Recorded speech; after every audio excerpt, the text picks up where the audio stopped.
Buenos días, nosotros somos el grupo J907. Está conformado por Valentina Ordóñez García, Santiago Meneses Cáceres y quienes habla Juan José Villamizar. Y venimos a presentar el laboratorio sobre la determinación de la resistividad en hilos conductores cilíndricos. Para realizar esa práctica se tiene que tener en cuenta que en el electromagnetismo los materiales en un principio se pueden caracterizar por su comportamiento eléctrico, ya que eso se clasifica en dos grandes grupos, conductores y no conductores, donde esa característica viene de la capacidad que posee el material para circular la corriente eléctrica. La resistividad descubierta por George Ohm en 1920 y su unidad en el Sistema Internacional de Unidades es el ohmio.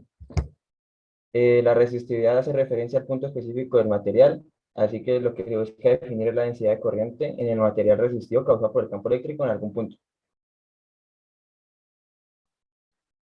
En este caso puntual, lo que se espera es determinar la resistividad que poseen diferentes conductores, establecer la diferencia entre resistencia y resistividad de estos para así determinar la relación que mantienen con las variables de resistividad, longitud, resistencia, área transversal, voltaje y por último corriente. Bueno, la metodología.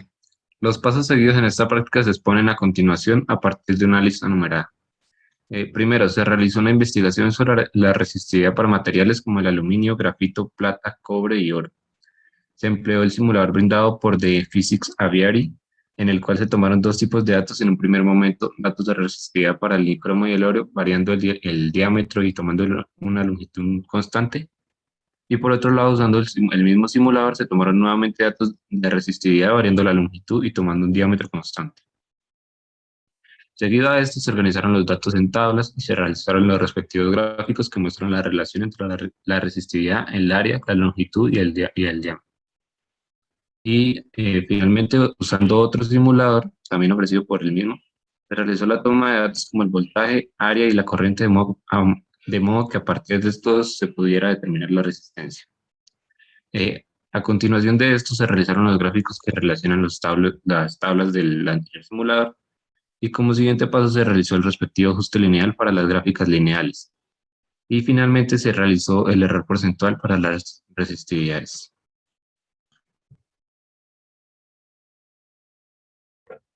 Eh, en la parte de tratamiento y análisis de datos, como se mencionó en la metodología, primero se realizó una investigación sobre la resistividad de ciertos materiales. Esto se puede observar en la tabla número 1. Seguido de esto, empleando el valor de 5 metros como longitud constante, se tomaron los datos de diámetro, área, resistencia y longitud sobre área, para los cuales se realizó su respectiva conversión de unidades al sistema internacional. El área se calculó empleando la fórmula pi por radio al cuadrado.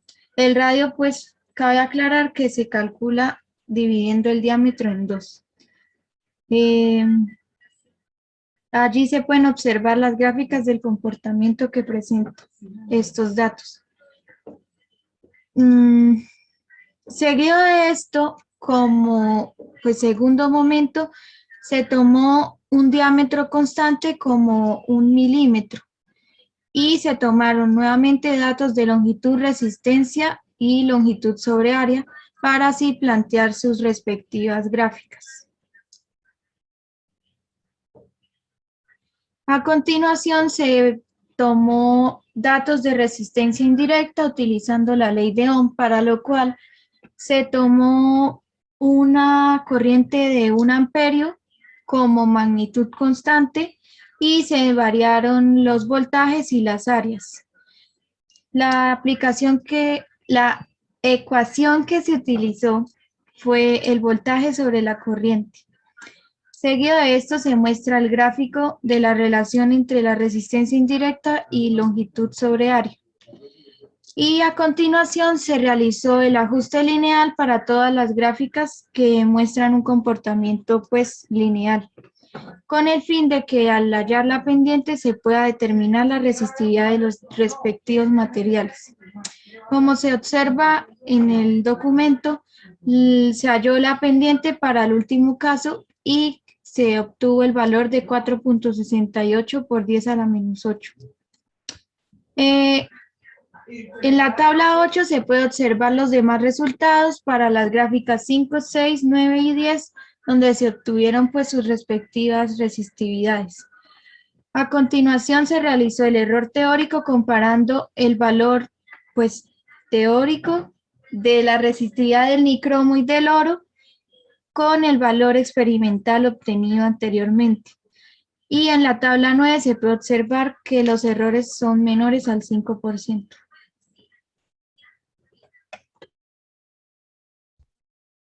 Concluyendo, en base al tratamiento de datos del estudio de la capacitancia, además de lo estudiado en el documento 6, se puede afirmar que la resistividad es inversamente proporcional a la sección transversal de la figura, en este caso el cilindro. Del mismo modo, la resistividad es directamente proporcional a la longitud. Teniendo en cuenta los valores de resistividad obtenidos por el ajuste lineal para el nicromo como el oro, se puede decir que los datos tomados y analizados son correctos, pues presentan un bajo error porcentual como se observa en la tabla anterior. La resistividad obtenida para la gráfica 9 indica que el material posiblemente se trataba del tungsteno, pues se acerca más a su valor teórico que en el caso de otros materiales. Y en la tabla 6 se permite entender la relación que establece la ley de Ohm con respecto al voltaje, la corriente y la resistencia. Y finalmente, los anexos.